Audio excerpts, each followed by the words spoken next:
Monsieur Frère-Lecoude, vous êtes directeur de l'offre de soins de la CNAM.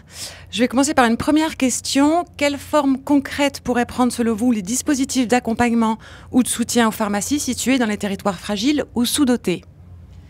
Concrètement, dans l'avenant 1 à la convention pharmaceutique que nous avons signé avec les pharmaciens il y a un an, il y a un dispositif dit d'aide aux pharmaciens en territoire fragile qui va rentrer en vigueur début septembre à l'automne. Concrètement, il s'agit d'aider dans une première vague 250 pharmacies avec une aide financière jusqu'à 20 000 euros et un contrat tripartite signé avec l'assurance maladie, l'ARS et la pharmacie pour l'accompagner, l'aider à résorber ses difficultés. On souhaite aller au-delà et aider plus de 250 pharmacies, mais le cadre légal ne nous le permet pas aujourd'hui et on souhaite aller au-delà dès que le cadre légal nous le permettra. Deuxième question, dans un contexte économique tendu, sur quelle priorité la CNAM entend-elle concentrer ses efforts pour renforcer le rôle des pharmaciens au service des patients et avec quel modèle de valorisation ou de rémunération?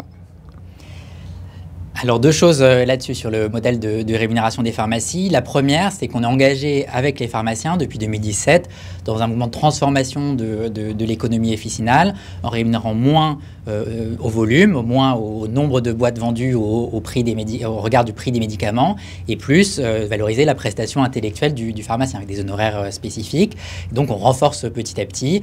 Cette part, elle représentait 17% en 2019, cette part des honoraires spécifiques, elle représente près de 30% en 2024 et donc on voit qu'elle croît. Et ça assoit l'expertise du pharmacien, c'est la première chose. Et la deuxième chose, c'est le déploiement de nouvelles missions du pharmacien. L'exemple emblématique, c'est la vaccination contre la grippe qui marche très bien, qui se déploie dans quasiment 97%, on n'est pas loin de 100% des pharmacies qui s'en sont saisies et on est en train de multiplier ces nouvelles missions. On a vu les trots d'angine, les trots de cystite, des missions qui ont un impact fort en santé publique et dont l'objectif est que l'ensemble des pharmacies puissent s'en saisir et que ça a un impact réel sur les assurés et que ça soutienne l'économie officinale.